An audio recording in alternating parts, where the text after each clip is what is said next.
Hello, Gusto ka na, Mista? Carlos. Hinahunting mo raw ako.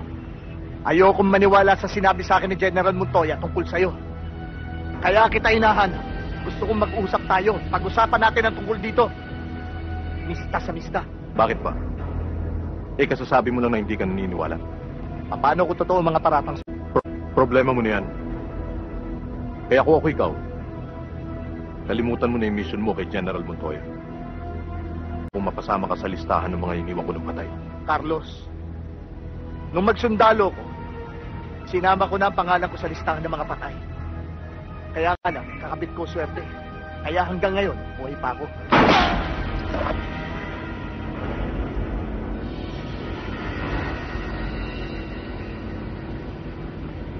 Uubusin ko ang sinasabi mong swerte mo, Mista.